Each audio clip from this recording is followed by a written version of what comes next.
Inside a Missouri detention center, It's my first time being in a facility like this. I was a little scared, I'm not gonna lie. Sergio, an undocumented immigrant living in Missouri, is in a situation he hoped would never become a reality. I don't have any family in Mexico. All my family is here. He illegally entered the U.S. as a child, applied to DACA, which hangs in the lurch, and is married to a U.S. citizen. She has a medical condition, so that automatically makes me the sole provider in our relationship, in our marriage. Now he's on the verge of being removed from the U.S. Over a 10-year span, Sergio faced 3 traffic violations. The third stop on July 26 landed him in ICE custody, behind bars without bond. They had me there for over 2 hours in handcuffs. Just on the side of the road? Yeah, on the side of the road for 2 hours in handcuffs, asking me the same questions over and over again. Just because you have traffic violations, that doesn't make you a threat to society. Sergio's case is a prime example of the Trump administration's approach to ICE detentions. Illegal aliens who stay in America face punishments, including significant jail time. They used to target security threats and flight risks. Now, the scope of who fights from behind bars has widened. That means more federal contracts with local facilities, more resources diverted to immigration enforcement, and more local communities playing a role in detaining non-citizens from across the Midwest region.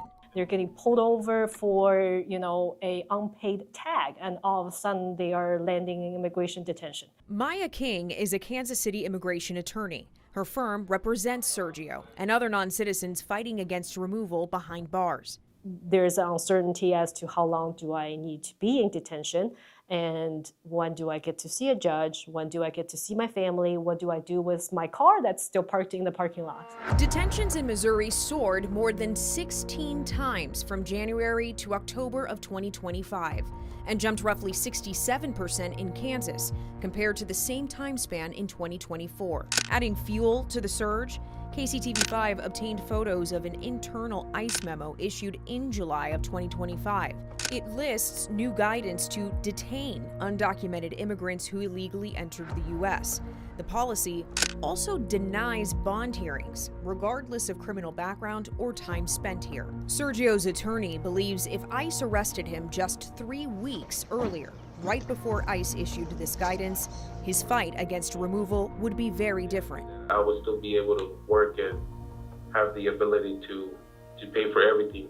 Both King and local immigration attorney Rekha Sharma Crawford say the policy raises due process concerns. They say this sentence, quote, "The Department of Homeland Security coordinated with the Department of Justice on detention and release," is an issue. In any other area of law, in any other court, that is called ex parte communication.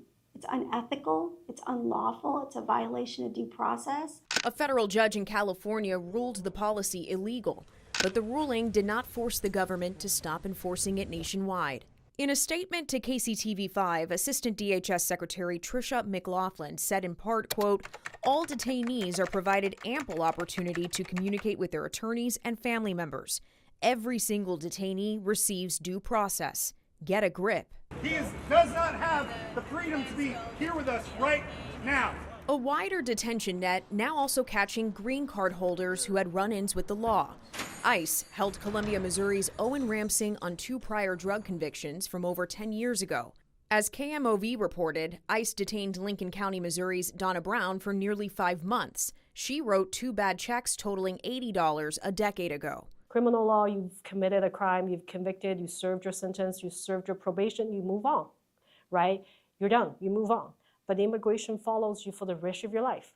After 39 years legally in the States, a judge ordered Ramsing's deportation back to the Netherlands. ICE released Brown after her husband Jim traveled to Capitol Hill twice, receiving assurances from DHS Secretary Kristi Noem she'd review the case. KCTV5 analyzed ICE detainees' criminal backgrounds from the start of 2025 to October. 44% of ICE detainees in Kansas had at least 1 criminal conviction, 35% in Missouri. In both states, traffic offenses and DUIs were the most common charges. But 16% in Kansas and 26% in Missouri had no criminal background. rates that so far more than doubled compared to a year prior. The government is offering some ICE detainees a choice: fight removal behind bars or voluntarily leave the country. He was really aggressive in that sense. He wanted me to sign the voluntary departure. Sergio refused. But as detention surge, so does the scramble for bed space. It's an issue the Trump administration is tackling with its One Big Beautiful Bill to meet its mandate for mass deportations. A senior DHS official telling KCTV5 the bill will help Secretary Kristi Noem secure greater and more cost-effective detention space. Locally, that reportedly includes a potential detention center for thousands of ICE detainees in Kansas City.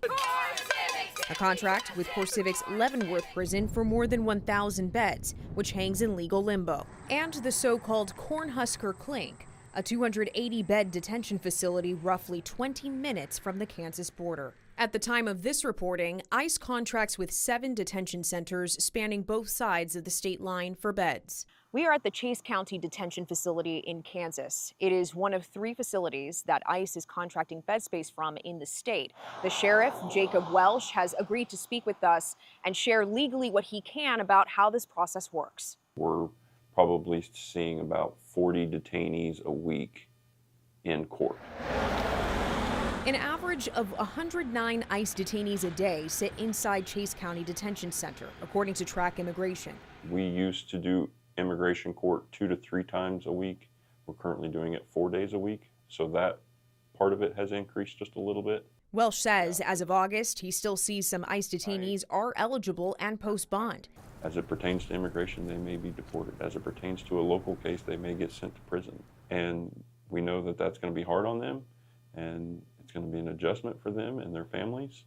But if we're treating people with the care and kindness as we can, all of them, no matter their status.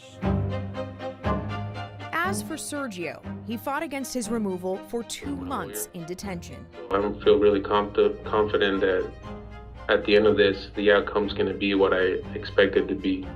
And that's me walking out of here and being able to see my family again and hold my wife again. He was right to feel confident and is now approved to receive his green card.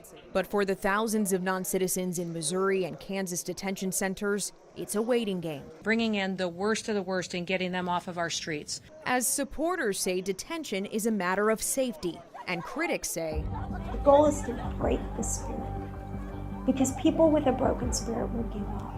reshaping immigration detentions with consequences that will unfold for years to come.